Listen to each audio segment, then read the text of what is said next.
We all have that operator we would stop at nothing to get. Some of us look to the strongest units in the game to make our lives that little bit easier. Some look towards characters that fill gaps in their roster because it's better to have and not need than need and not have. There are players who simply look for the characters they are most drawn to for a myriad of reasons, and yet there are still others who feel a deep desire to own every character in the game, whether that be for gameplay reasons or because there's some sort of treasure hoarding dragon. Nevertheless, the headhunting and pulling experience is one of the things that we can all sit around the fire and toast to. We can toast to Rate Up is a Lie. Today I wanted to tell you the story of that operator for me, and how a single character changed the way I play Arknights to an extent that I'm not sure I fully appreciate yet. So let me take you on a little journey into understanding what makes Eunectis so special for me.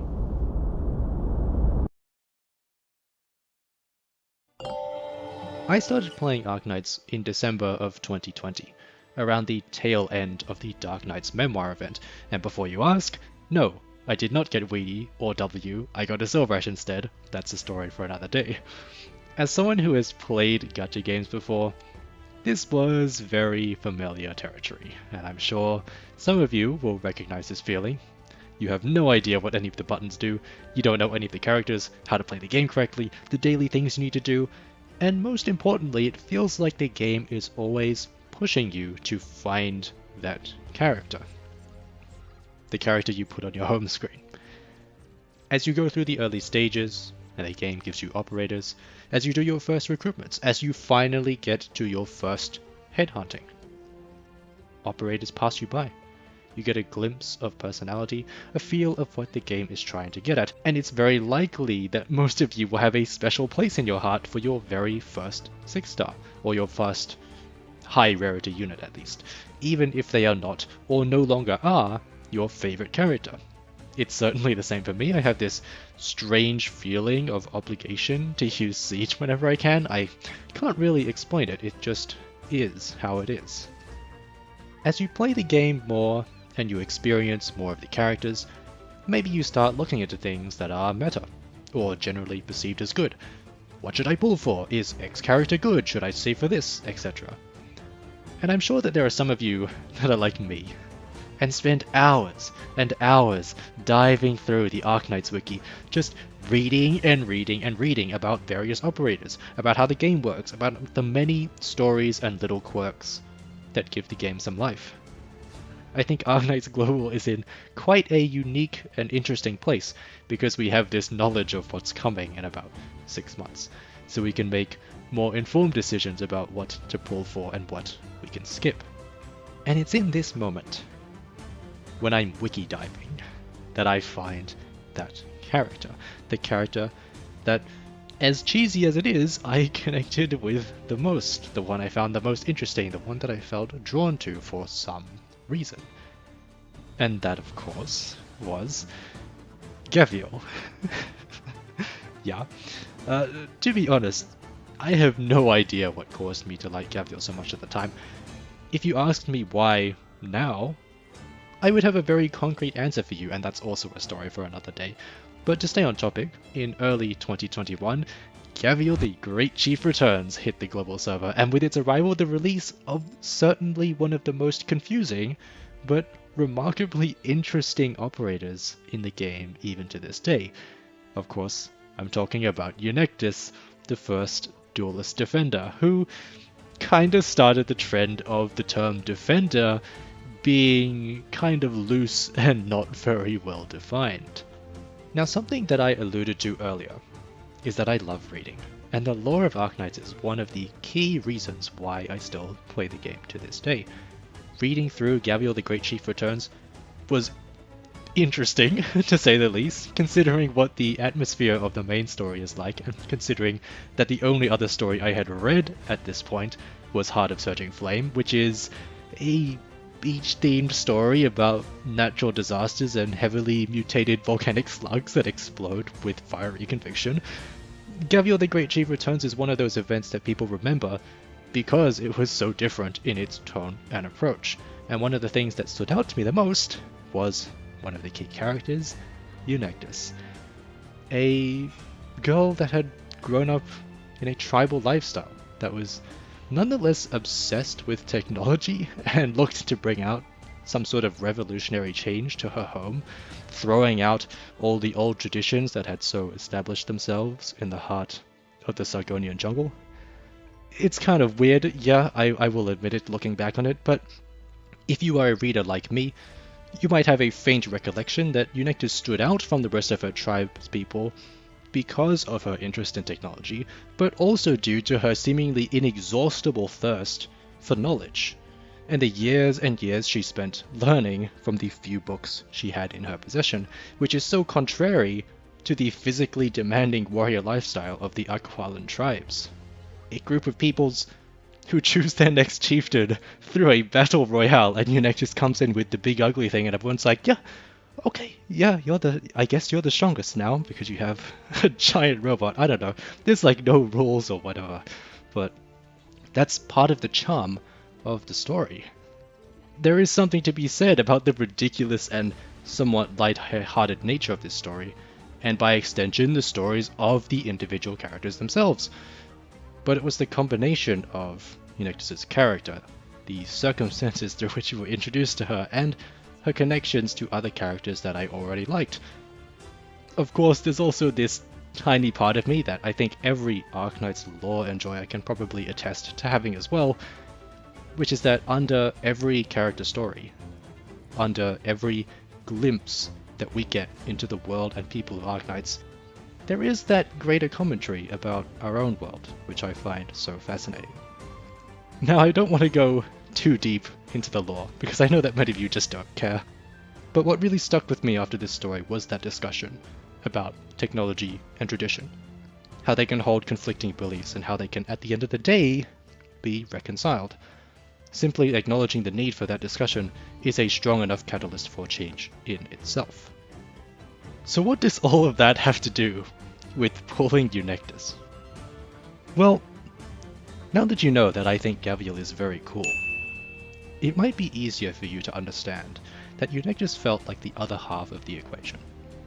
For similar reasons to why I love Gavial, Eunectus also had those strange personality quirks, like not being particularly sociable, blunt, brash, almost naive to a point, but most importantly, they had the passion.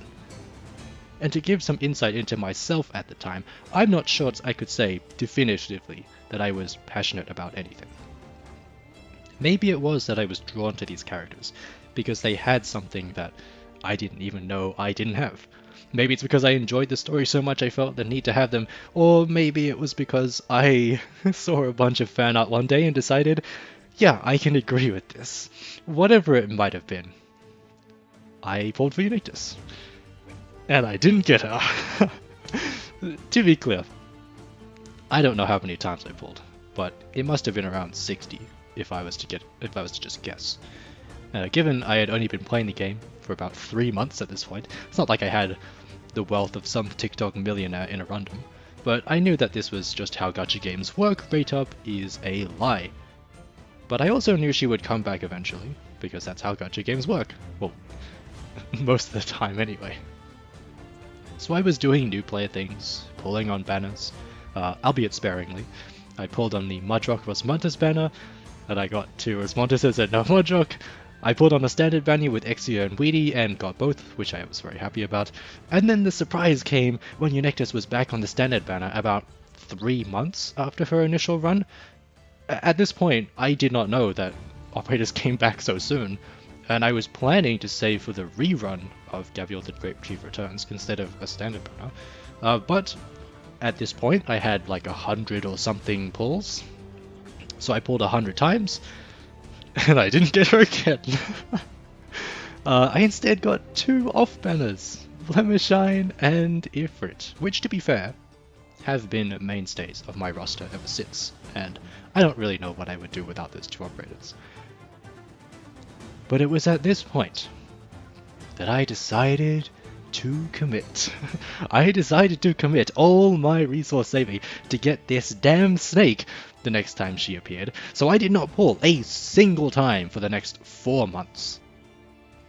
And I missed out in those 4 months. Surtur, Phantom, Ash, Dusk, Nian, Arketo, Mountain. But I didn't care. I did not care, because I am not a collector. I am not someone that wants every operator in the game. None of these characters meant anything to me if I did not have Eunectus. It was like this whip that forced me to play the game so that I could get a character that I actually cared about. And what would you know? Eunectus comes back on the standard banner in October of 2021. But coincidentally, probably the most hyped banner and event of all time is active concurrently. Of course, I am talking about Arknights with Shelter and Kaltzit, but I am steadfast, and I say to myself, who needs some sort of fish, and this woman who recites a new dissertation to me every time I look at her. I am single-minded, wholly focused. I have at this point nearly 150 extra pulls saved up, and I get Eunectus in the first 40. I even pulled on the Scuddy Kaltzit banner afterwards, and I got both of them in 20 pulls. And I got both of them in the same 10 pull as well. Yeah, Rato is a lie until it isn't. So why am I telling you this? Why tell you this story of my misfortunes with one character? There are so many videos out there about people suffering. Why should you care about this one?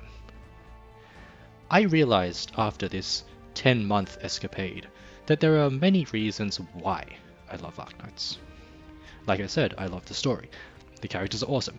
The gameplay is everything that I would have ever wanted when I was younger, as someone who grew up playing games like Plants vs Zombies and Bloons Tower Defense like it was a religion. Arknights is this perfect conglomeration of all of my interests growing up, and I'm finally here able to enjoy it. But I had never considered that a gacha game would be the main game that I would play and spend my time on. Gacha games are inherently designed for short but daily play sessions. So why was I enjoying this so much? The thing I realized was not that Arknights is the best game of all time, but that I enjoyed looking forward to something. I enjoyed building towards something, working towards some sort of goal. For those 10 months, I kept playing the game because there was something I wanted.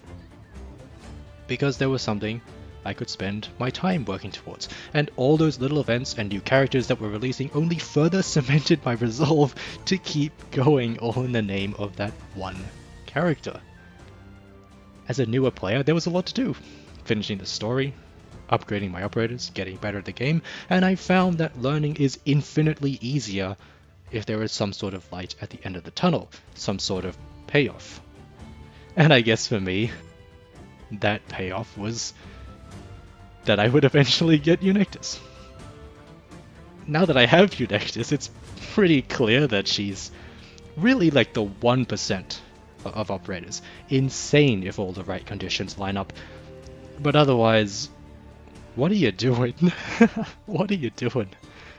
And why is she a defender as well? That never really made sense to me. Waiting for Eunectus caused me to miss out on a lot of operators that I thought were really cool and I would really like right about now. But part of this whole story is that nowadays, I do the same thing. I only pull for characters that I really like, and I'm so afraid of having to wait another 50 years to get a character that I feel drawn to, and it shapes the way that I play the game, the way I save, the things I'm interested in. And this is not even limited to Arknights. I play, or actually I used to play many other gacha games, and I found that I was doing the same thing, just waiting and waiting for characters that I liked. And eventually, when I got them, I also got this strange feeling. After I got Eunectus, I honestly felt a little bit lost, because I looked to the future events and operators on the Scene server, and really didn't find any inspiration to keep playing the game. That's not to say that there weren't future operators that looked cool to me. Rather, I wasn't truly invested enough to move them from the just appreciate the fan art category into the I'm pulling for you category. As such, ever since Unectus, I missed out on a few operators that I think are really cool, but I nonetheless skipped because I wasn't really feeling it, or because I was hoping that something would be announced that I would care about. All of this kind of ties back into that fear of missing out on something that I want in exchange for something that I was a bit iffy on. Now, it's lucky that I actually enjoy playing Arknights, the actual gameplay, and I also love the stories. They're very interesting to me. But future operators definitely constitute maybe 25% of my enjoyment of the game, and it wouldn't be until much later that something on CN was announced that would reinvigorate my passion for the characters that so make Arknights what it is. This feeling of not knowing what to do would only resurface itself in mid-2022, which is the moment I decided to change the way I play Arknights forever. And I think that's where I'll end it for this story, because the next part of the story is a whole other thing on its own that really does deserve its own video, so I'll save it for next time. In the meantime, stay sane, and make sure to bring your Unectus to all future IS2 runs, because she definitely doesn't screw up your early game. It's fine, alright? So yeah, have a nice snake this time, I guess? Yeah? Have a nice snake. Snake is coming in the future. And so am I.